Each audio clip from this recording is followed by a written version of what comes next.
حضرت علی کرم اللہ وجہہ کون تھے یہ تو آپ کو بتایا، کسی حد تک بتایا، اور حضرت امیر معاویہ رضی اللہ تعالیٰ عنہ، یہ دونوں صحابی ہیں۔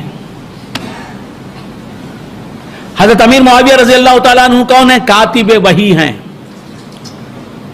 حضرت امیر معاویہ رضی اللہ تعالیٰ عنہ کون ہے؟ کاتب وحی ہیں، قرآن کے لکھنے والے۔ حضور سناتے قرآن، یہ حضور سے سن کر لکھتے ہیں،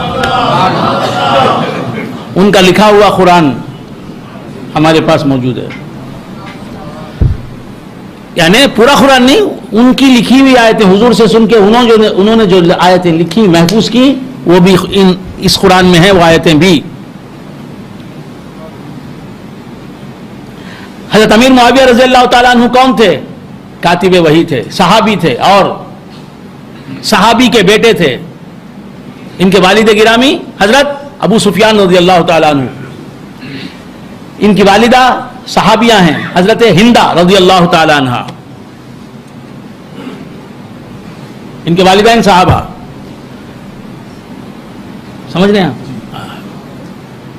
حضرت امیر معاویہ رضی اللہ تعالیٰ عنہ، ان کی سگی بہن حضرت ام حبیبہ رضی اللہ تعالیٰ عنہ، حضرت امیر معاویہ کی سگی بہن حضرت ام حبیبہ رضی اللہ تعالیٰ عنہ حضور اکرم محمد الرسول اللہ صلی اللہ علیہ وآلہ وآصحابہ وسلم کی مقدس زوجہ ہیں۔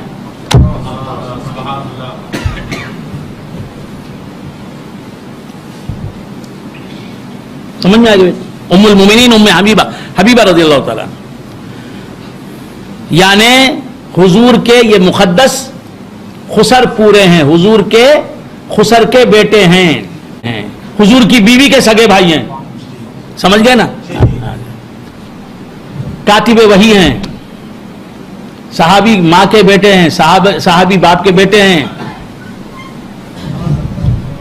ان کے بھائی صحابی ہیں۔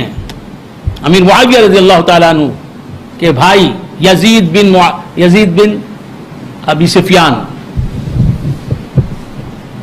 ابی سفیان، امیر معاویہ رضی اللہ تعالیٰ عنہ۔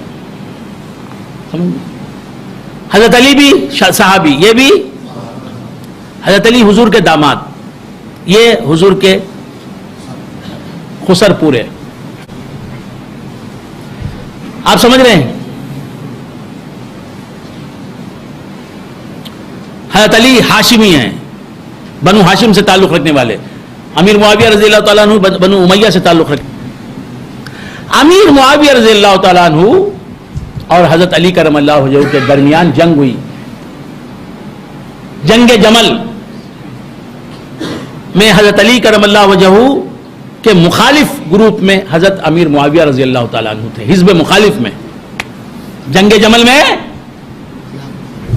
حضرت امیر معاویہ رضی اللہ تعالیٰ عنہ کے مخالف لشکر میں کون تھے؟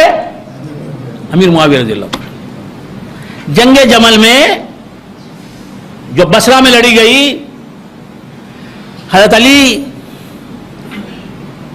ایک طرف تھے، ایک جماعت کے ساتھ تھے اور اپنی جماعت کی قیادت کر رہے تھے۔ اس طرف امیر معاویہ ایک لشکر میں تھے، ایک جماعت کے ساتھ تھے، اس جماعت کی قیادت حضرت عائشہ صدیقہ رضی اللہ تعالیٰ عنہ کر رہی۔ حضرت امیر معاویہ رضی اللہ تعالیٰ عنہ اور جنگ جمل میں بھی یہ دونوں الگ الگ تھے، یعنی دونوں ایک دوسرے سے پیکر آزما، نبرد آزما۔ جنگ صفین میں تو حضرت علی کے مخالفین کے یہ سردار تھے حضرت امیر معاویہ، ادھر حضرت امیر معاویہ کے مخالفین کا جو لشکر تھا ان کے سردار تھے حضرت علی کرم اللہ وجہہ۔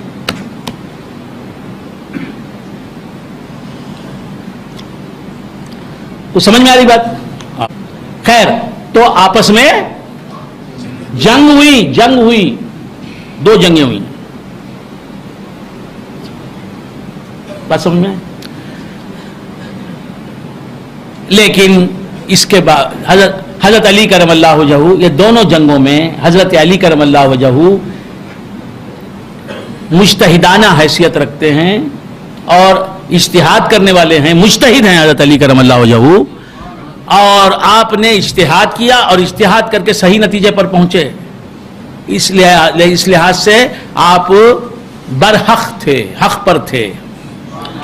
اور حضرت امیر معاویہ رضی اللہ تعالیٰ عنہ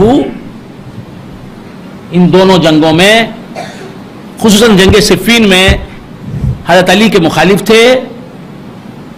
وہ بھی مجتہد تھے. صحابہ میں بھی بعض مجتہد ہوئے ہیں، لیکن انگلیوں پر گنے جانے کے قابل ان کی تعداد. آپ سمجھ رہے ہیں؟ تو مجتہد تھے اور ان سے خطائے اجتہادی ہوئی. حضرت علی سے جو مخالفت کی انہوں نے، جو جنگ کی انہوں نے، یہ جنگ کرنا خطائے اجتہادی پر تھا. اور خطائے اجتہادی کرنے والے کو برا بھلا نہیں کہہ سکتے، اسے گمراہ نہیں کہہ سکتے، اسے فاسق العقیدہ نہیں کہہ سکتے، فاسق العمل نہیں کہہ سکتے، اس کی تضلیل و تفسیق نہیں کی جا سکتی، مگر اتنا کہا جائے گا کہ وہ خطائے اجتہادی پر تھے. حضرت امیر معاویہ خطائے اجتہادی پر تھے، اور دونوں جنگوں میں، جنگ جمل، جنگ صفین میں. اور حضرت امیر المؤمنین علی کرم اللہ وجہہ کیا تھے؟ حق پر تھے. وہ خطائے اجتہادی پر تھے. خطائے اجتہادی گناہ نہیں. خطائے اجتہادی سے خدا ناراض نہیں ہوتا. کچھ سمجھ میں آ رہی بات؟ گناہ نہیں ہے، وہ معصیت نہیں ہے، خطا ہے اجتہاد. امیر معاویہ رضی اللہ تعالیٰ عنہ نے حضرت علی سے جنگ کی. یہ آپ کی خطائے اجتہادی تھی. خطائی اجتہادی کی وجہ سے آدمی گناہگار نہیں ہوتا، سنیت کے دائرے سے خارج نہیں ہوتا، بلکہ صحابیت کے دائرے سے خارج نہیں ہوتا، ولایت کے دائرے سے خارج نہیں ہوتا.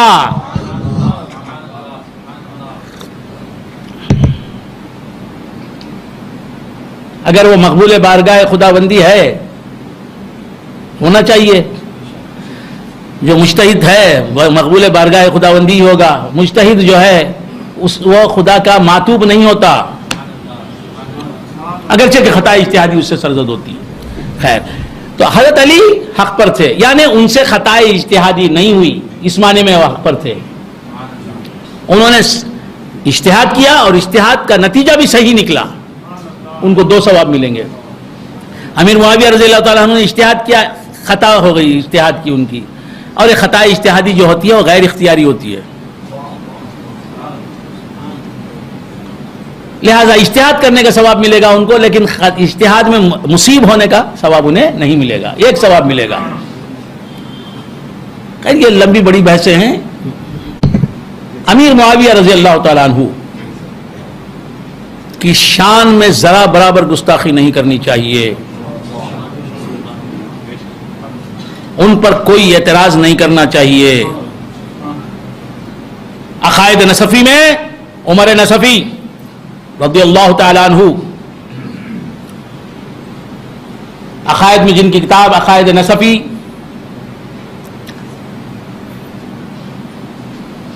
کا لفظ برحق ہے، مستند ہے، معتبر. وہ لکھتے ہیں وَنَكُفُّ عَنْ ذِكْرِ الصَّحَابَةِ إِلَّا بِخَيْرٍ. ہم صحابہ کا ذکر کریں گے تو ذکر خیری کریں گے، بھلائی کے ساتھ ذکر کریں گے. چونکہ امیر معاویہ رضی اللہ تعالیٰ عنہ صحابی ہیں، صحابی بول کر ان پر کوئی اعتراض جڑنا، کوئی خلاف بات کرنا، یہ اہل سنت و جماعت کا شعار نہیں، یہ شعار اہل وفا نہیں، یہ صحابہ کی محبت والے دلوں کا کام نہیں. محبت بھی ہے صحابہ سے اور عیب بھی نظر آتا ہے کسی صحابی کا. کسی بھی صحابی کے تعلق سے زبان تان دراز نہیں کرنا چاہیے، کرٹیسائز کسی صحابی پر نہیں کرنا چاہیے، کسی بھی صحابی کو تنقید کا ہدف نہیں بنانا چاہیے. ہر صحابی کے ساتھ رضی اللہ تعالی عنہ کہنا چاہیے.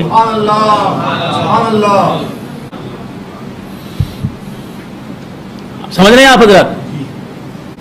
امیر معاویہ رضی اللہ تعالی عنہ کی خلافت کو خلافت راشدہ ہم نہیں کہتے. حضرت امیر معاویہ رضی اللہ تعالی عنہ کی حکومت کو ہم خلافت راشدہ نہیں کہتے. ان کی حکومت کو حکومت کہتے ہیں، سلطنت کہتے ہیں، بادشاہت کہتے ہیں. لیکن خلافت راشدہ نہیں کہتے، لیکن بادشاہت ہے ان کی حکومت، یہ مانتے ہیں. لیکن کیسی بادشاہت، کیسی سلطنت، کیسی وہ حکومت؟ سلطنت مصطفیٰ. حضرت امیر معاویہ رضی اللہ تعالیٰ عنہ کی سلطنت سلطنت ہے، خلافت راشدہ نہیں ہے.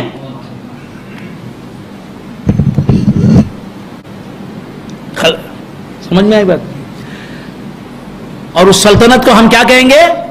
سلطنت مصطفیٰ. دلیل توریت شریف. توریت شریف میں یہ لکھا ہوا ہے، کیا لکھا ہوا ہے؟ مولدہ مکہ. مولدہ مکہ کیا مطلب؟ کون؟ سرکار دو عالم صلی اللہ علیہ وآلہ وآصحابہ وسلم کے بارے میں لکھا ہے کہ نبی آخر الزمان جو ہوں گے محمد الرسول اللہ صلی اللہ علیہ وآلہ وآصحابہ وسلم جو ہوں گے وہ مکے میں پیدا ہوں گے، مکہ ان کا مولد ہوگا. جائے ولادت ہوگی مکہ. ومہاجرہ طیبہ، اور مدینہ جو ہوگا ان کی ہجرت کر کے جانے کا مقام ہوگا. ہجرت کے بعد وہ کہاں مقیم ہوں گے؟ مدینے میں. وَمُلْكُهُ بِالشام، اور ان کی سلطنت شام میں ہوگی.